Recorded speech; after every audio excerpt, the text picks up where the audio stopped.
Welcome to Covered in Pet Hair, a boozy show for pet lovers on Pet Life Radio. I'm your host, Isabel Alvarez-Arata, and today I have the pleasure of having a drink and a chat with an animal communicator and author that is going to tell us all about our soul pets.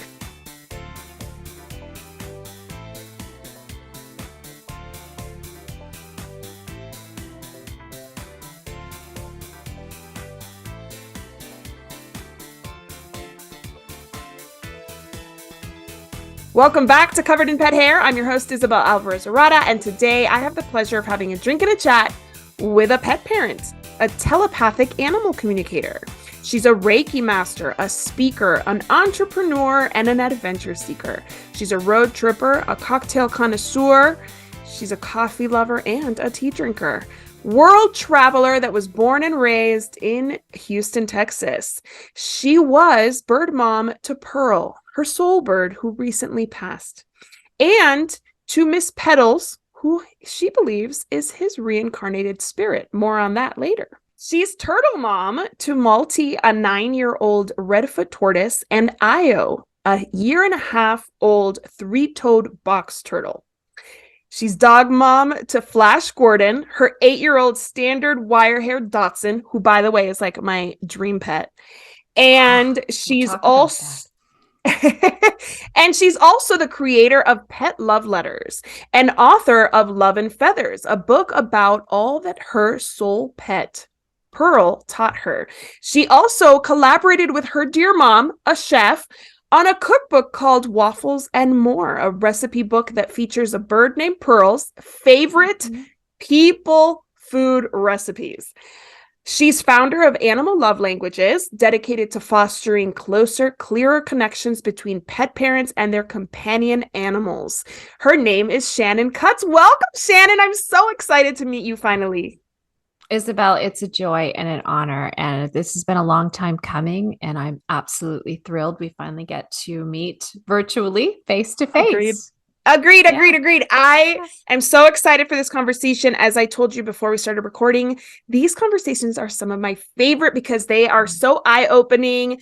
They're so great for connecting with our pets and with other humans and kind of seeing what's beyond what we see in life and what we see in the day-to-day, kind of what's beyond what meets the eye, I guess you should say. But before we get into all of the details on soul pets and animal communication and all the things that you're going to teach us today, I want to introduce our drinking game. So anybody at home, grab something to drink, whether it be alcoholic or non-alcoholic, you can play along. So anytime you hear this word, make sure you take a drink of whatever it is you're enjoying, but we won't know what it is. So we're just going to chat, but at home, you're the ones who are going to be drinking along with us.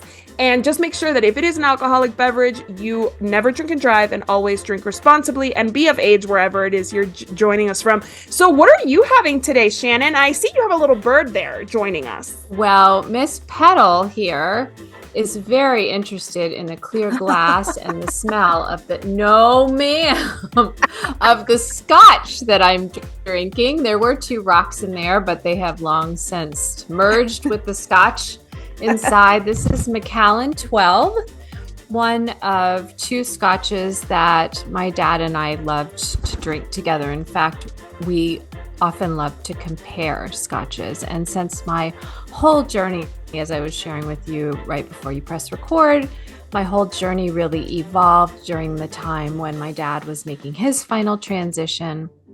And that's when a lot of my intuitive gifts spontaneously awakened. And this is a fascinating story in its own right. And it's why I believe so passionately that we all have inner secrets, inner superpowers that we don't even know about yet. And so even though, as I was sharing with you, if it tastes like alcohol, I'm probably going to like it, this felt like the right drink choice for us today, for our meeting. Amazing. Today. I wanted to invite my dad in spirit to our conversation. Well, hello, Dad. Thank you for joining us. I love that you put so much thought into your drink choice. I always do, and I always appreciate a fellow boozy pet parent. So I'm going to toast to you with my, I'm having a strawberry vodka spritzer. Yes. Can you believe how cute this glass is? It's adorable. I I got this glass in my Buy Nothing group. So cheers to everybody who participates in Buy Nothing groups, because somebody else's trash is always somebody else's treasure. So cheers to you. I had strawberries and I figured let's go with the strawberries today. So cheers. Thank you for being on the show. Oh, you're so welcome. And I wouldn't say I'm officially in a Buy Nothing group, but my mother and I are lifelong thrifters, and I am certainly not above thrifting in someone else's front yard.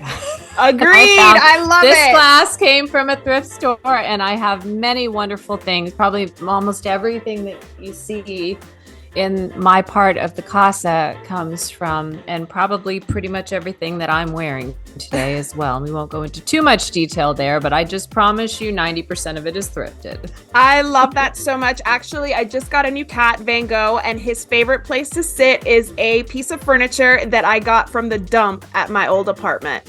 And it was beautiful, and it only needed new hardware, so I went to Anthropologie for a nice, two very nice pieces to put on it, and it looks fantastic, and he loves it. And because I got it literally next to the trash can, I don't have to worry about him messing it up because I'm not that worried about it. Right. And it's already broken in, so it's guaranteed extra comfy. It is beautiful. It's like this small kind of sideboard, and it's perfect height for him to look out the window, and he loves it. So cheers to thrifting and all of these garbage pickers, I guess it's what they call us, but I'm good with that. Absolutely. We're recyclers and repurposers. We're keeping things out of the landfill and giving back to the planet. How about that? Agreed. Well, I want to talk about soul pets because I've always referred to Titan, who recently passed, as my soul dog. But I've never dug into what that really means. So I'm going to invite you to play our first game today. It's called Soul Pets. And it's just a quick fire where I'm going to ask you questions to do with soul pets, reincarnation, animal communication, things like that. And if you can, please keep your answers short. But if you really need to elaborate, by all means, feel free to do so. You ready to play? I think so. Okay, you can do this. I believe in you. I know that you... And you know what? I have follow-up questions. So I guarantee you we're going to dig. This is a deep dive. I promise. All right, here we go. The first one is a true or false question. Are animals choose us? True or false? Yes, true. What is a soul contract? Not a true false. Okay. No. Soul contract is an agreement that two spirits make before they enter physical body and enter the embodied realm here on earth, that their lives are going to intersect for mutual evolution, for mutual good. Amazing. You see, I knew you could give me a succinct answer to that. I know. I told you I was worried about this before the show started. I'm like, deep, meaty question, deep, meaty answer. You're going to give me some meaty answers. Don't you worry. All right. Making some new neural connections here with the synopsis. I love it. I love it so much. All right. The next one is a true or false. Our pets have a life purpose. Absolutely true. So we always think of us as having a life purpose, but I don't think that everybody's out there thinking this pet has a life purpose. So I'm so happy you said that is true, and we will dig into that more. What kind of lessons do our animals teach us in life and when they pass? Boy, that's okay. So the number one lesson that I've experienced, I can only answer from my own experience, is to believe in ourselves and to trust our own intuition. Nice. And I would add, if I can add a PS, to forgive ourselves, to give ourselves a break. I love that, because they give us a break all the time. I love that so much. They model it for us. They do. I love the use of the word model, because that's so important. All right, next one. Wow. I have this question because I just experienced this with my new cat, Van Gogh. What is that connection we feel when we walk into a rescue center or somewhere and we say, that's the pet?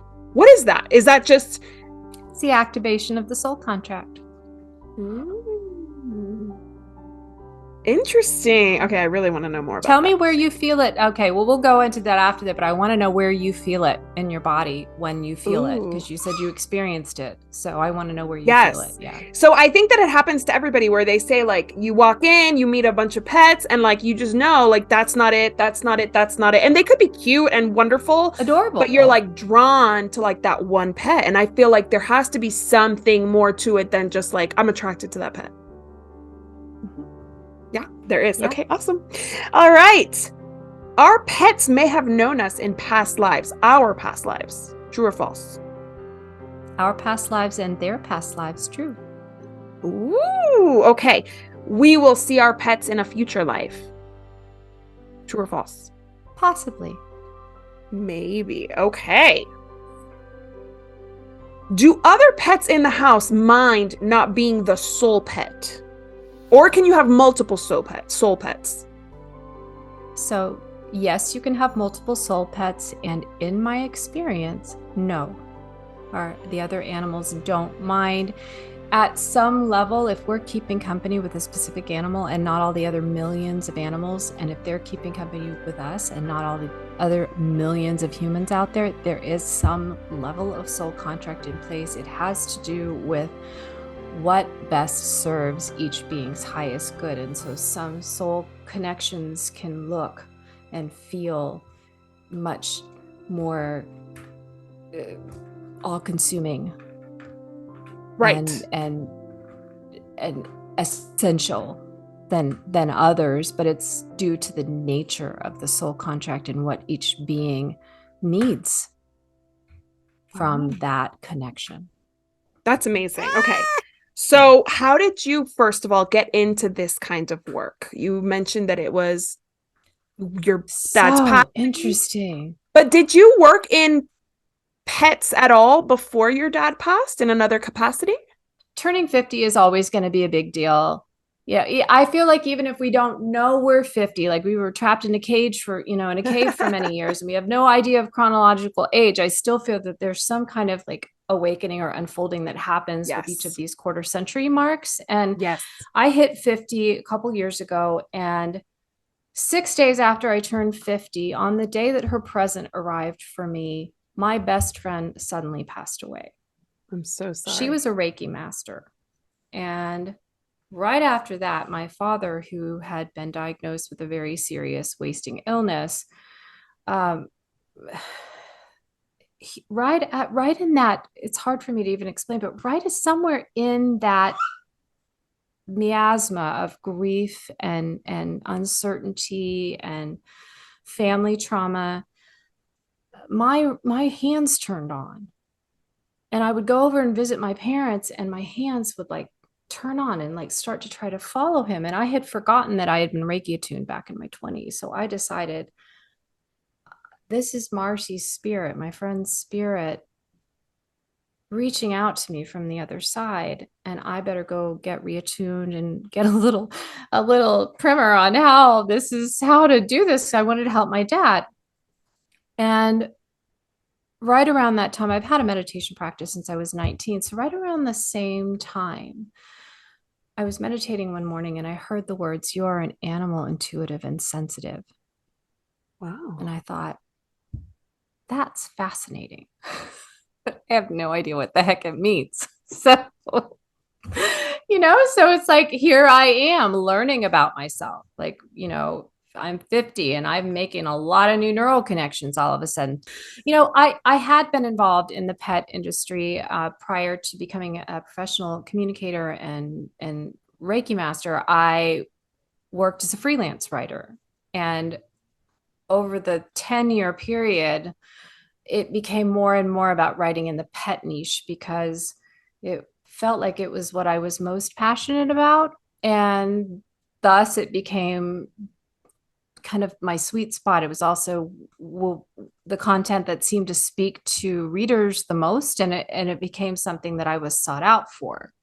Right. Uh, and all this kind of unfolded, and then I ran a very popular blog called Love and Feathers, and that featured my soul bird Pearl, and then it became Love and Feathers and Shells when Malty and Io came along. At that time, it was Malty and Bruce, and one day, while I was in the process of adding, probably I think it was when I was adding Bruce to the family, and I was working with animal communicators. I was hiring animal communicators, and they kept telling me, "You can do this," and I was like, "Yeah, I just need you to tell me whether he likes his Right. food." Like, like we're Yeah. very functional. We're on a timeline here, and that's we have a problem to solve, and then I adopted Bruce, my box turtle, who has now rewilded himself. And the communicator told me he's here to help you learn how to manage your energy.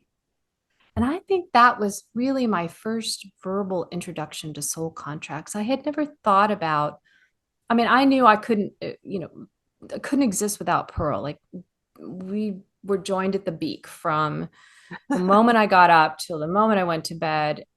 I don't know what I do know what my former partner thought about that. And that's probably one of the many reasons he's my former partner.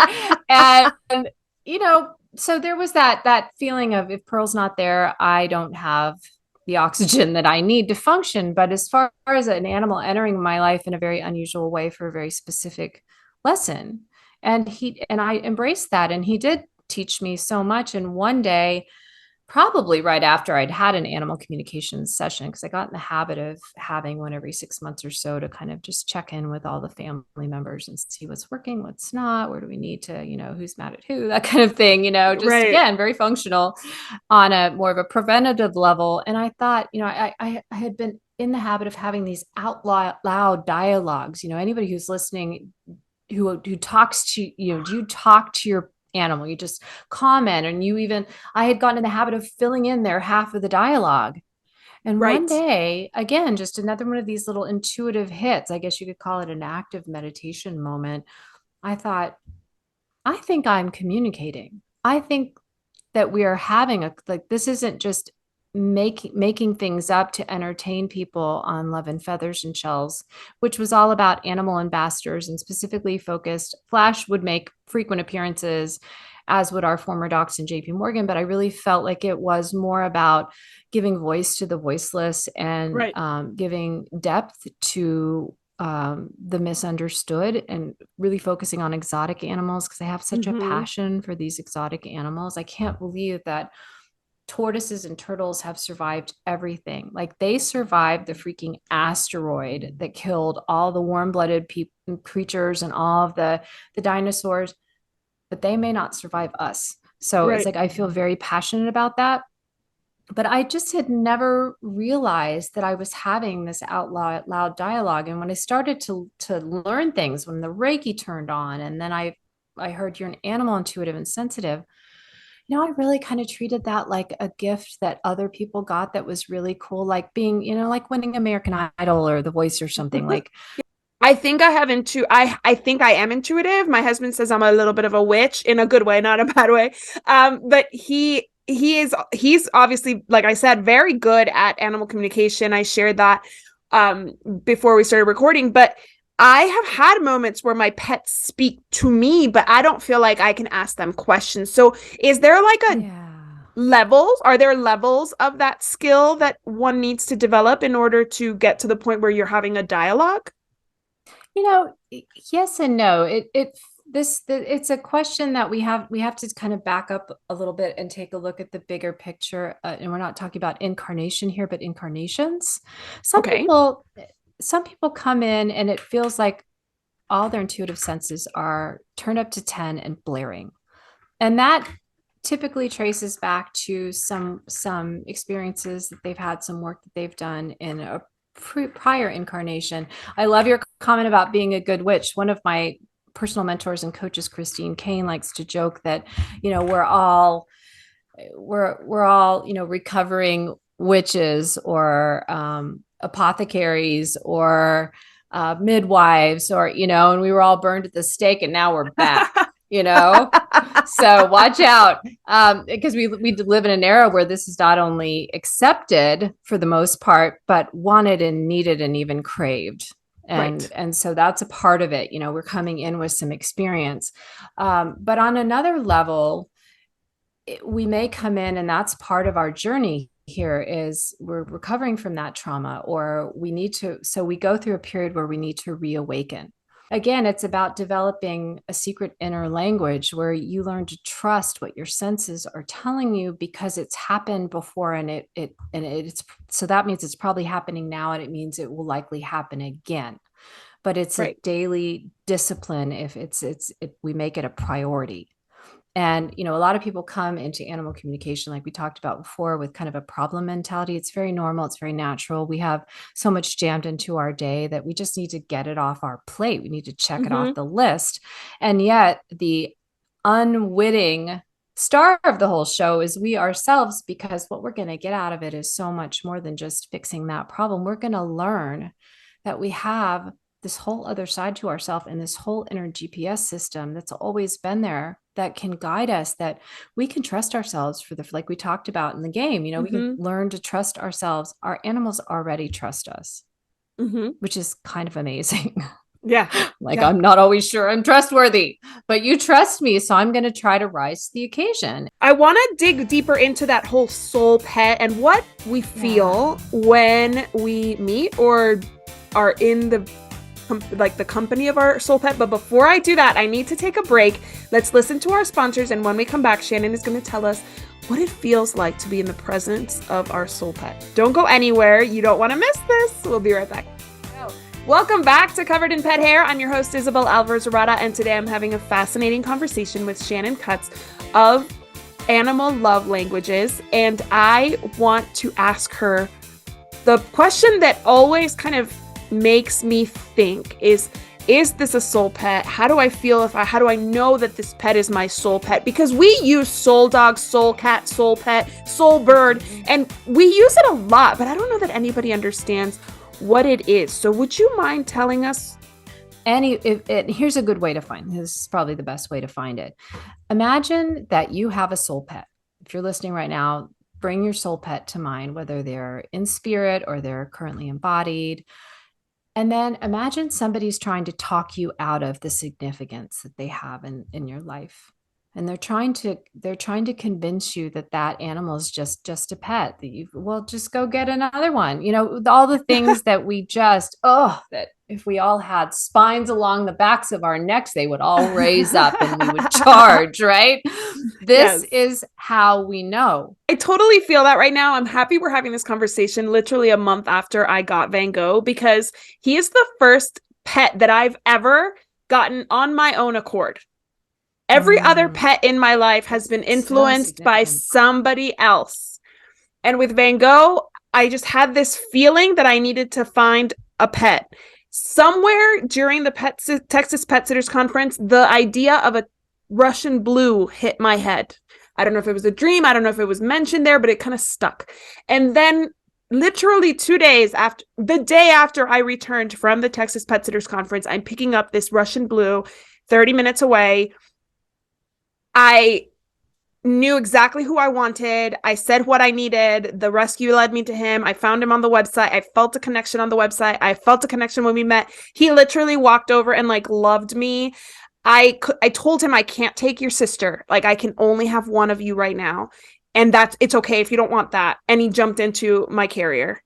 And so to me, that was a key that he was okay with it. He was kissing her goodbye. We went home. He has been he feels so familiar to me. Yeah. And it's only been a month, and he's moved into this house. There's not been a very, house. there's no big, it's his house. There's no big adjustment period. Even the dog has been oh, it took a couple days, and she's oh, he's staying. Okay, cool. My kids adore I remember him from when we were doing the soul contract sketch up in the other place across the veil. Yeah, absolutely. Exactly. And I feel so bonded to him. I feel he looks at me, he gets me, I get him, and we are brand new friends. So I don't know that he's my soul pet yet. I know that with Titan, it was love at first sight. Another way of saying it, that love at first sight where you just feel connected. And I don't know how would I know if a pet is a reincarnate of a previous pet? Does that familiarity tell us anything? I want to back up for just a second and share with you. You've got to go back and watch yourself talking about Van Gogh.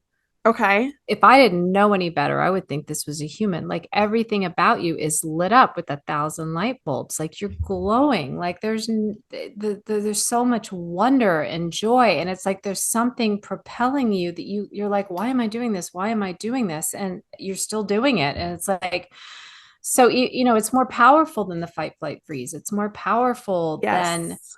what the head brain can cope with. It's something else has turned on in you, and a lot of people are experiencing this. And what I've found in many of my sessions is that folks who have had a soul pet that's passed, they've never been able to grieve because maybe it happened earlier in their life. It happened at a time when the folks that surrounded them were of the kind of, well, just get another fill in the blanks. Mm-hmm. It's just an animal. Like, and so now they're looking back and they're realizing that was the love of my life. Right. And I have never grieved, and I locked it away because I didn't feel like I could survive without that animal in my life. And I had to survive. Maybe I had a kid, maybe I had a husband, maybe I had a job, Mm-hmm. maybe I don't know, whatever it was. Somebody was, a parent was relying on me, but I've never grieved. And so Right. these are all hallmarks when we have, but the most obvious is when we do the thing that our brain is telling us makes no sense.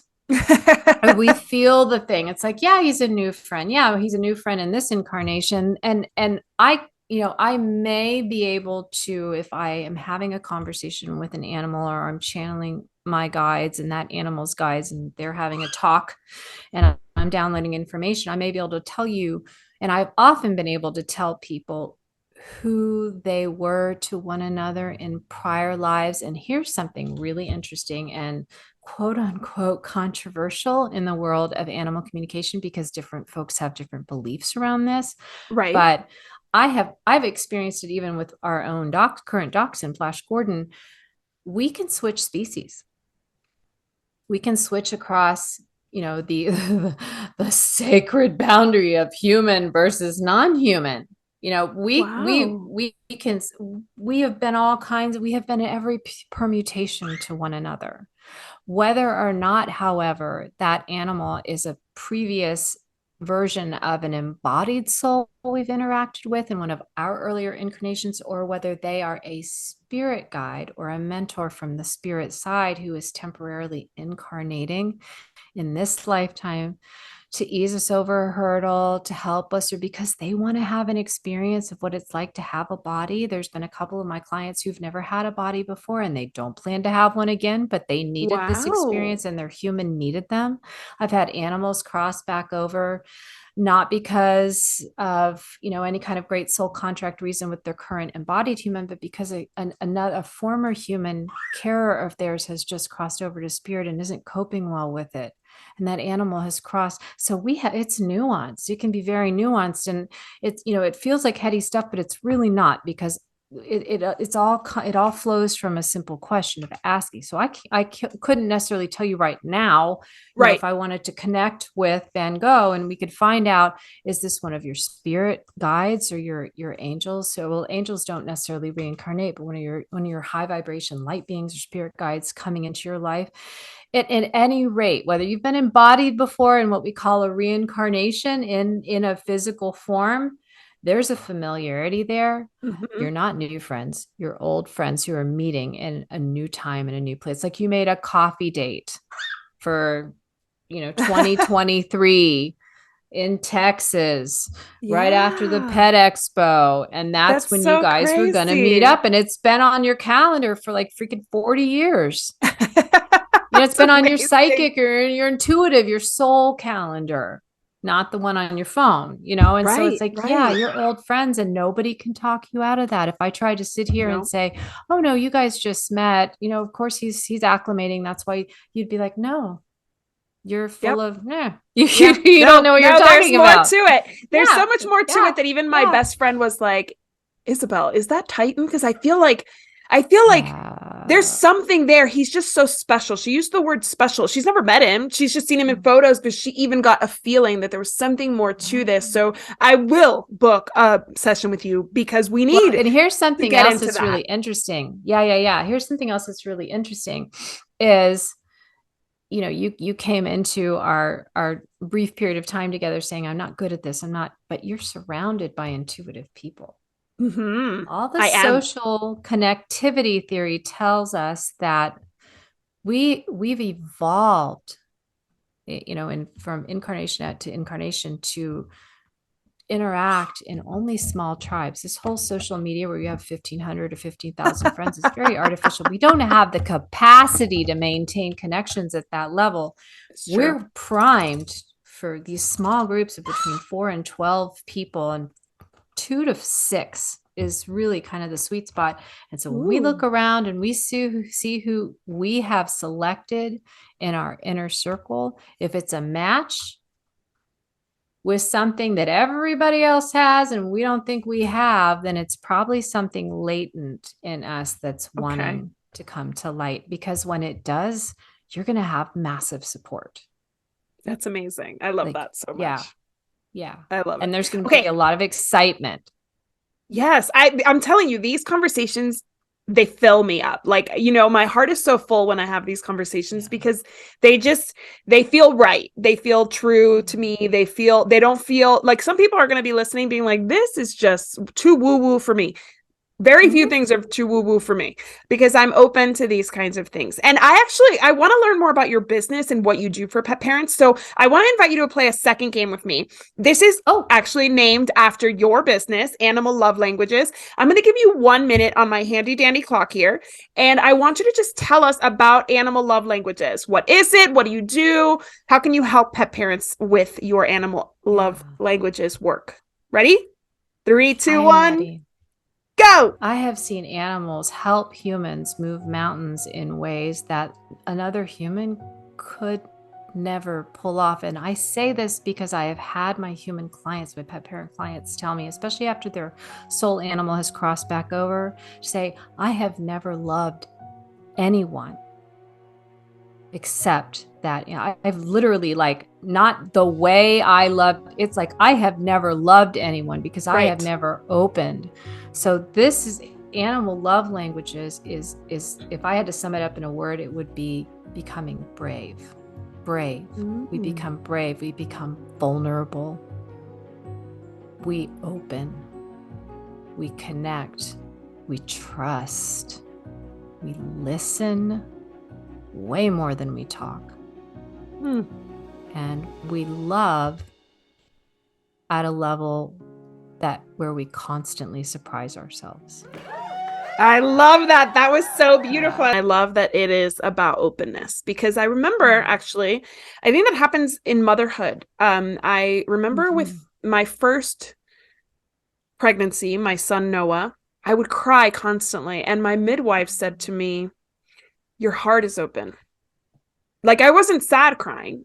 Everything touched me. Everything was tender to me. Everything just resonated with me in ways that I had Yeah. never felt before. So I feel like that's similar to motherhood or having a soul pet, connecting with another human being on probably a very spiritual and deep level. We're opening up and we're becoming more of who we are by letting another being in, I guess, in a way. Well, it absolutely. There's no I guess or in a way. Love is love is love. Love is Yeah. love. There's never been a hashtag I've loved more. Love is love is love. It doesn't need any translation. It doesn't need any definition, and it won't tolerate any limitation. That's true.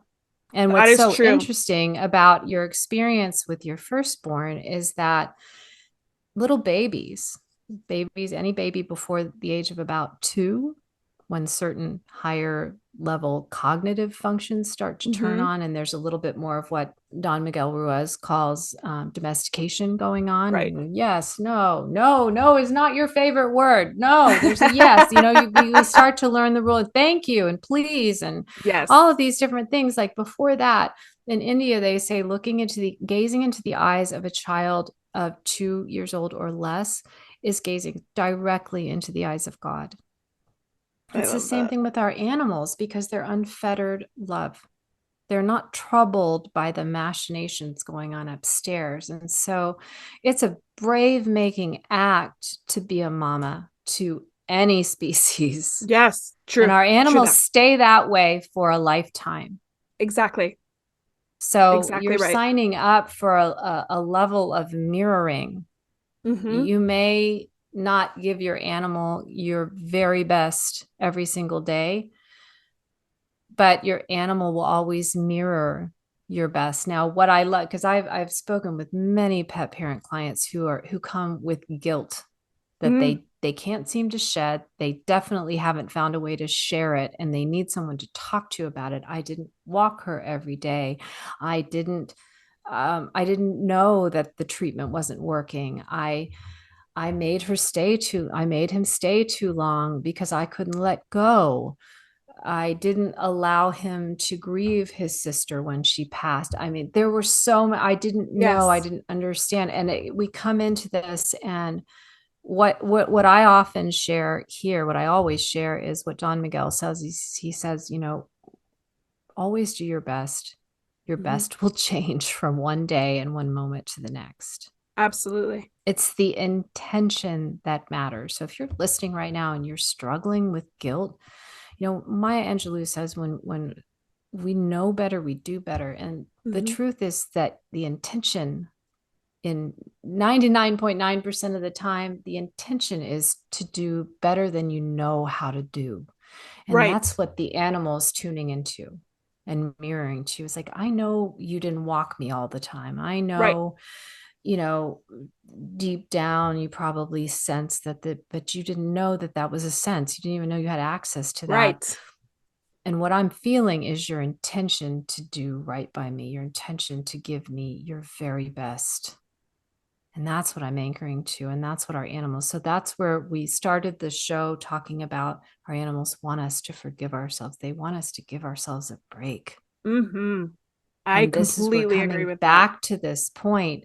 And this is another way that we sense soul pets, whether we've reincarnated many, many times because, like actors in a play or a really good movie series, Hmm. we've agreed to play all these different roles. And each time it's like, that's another question that pet parents often have is like, well, how will I know? I want my pet to reincarnate. My pet is telling you that they're willing to reincarnate. How will I know? Will I recognize them? And one thing I can tell you is that a pet reincarnating does not mean we're cloning someone here. Right.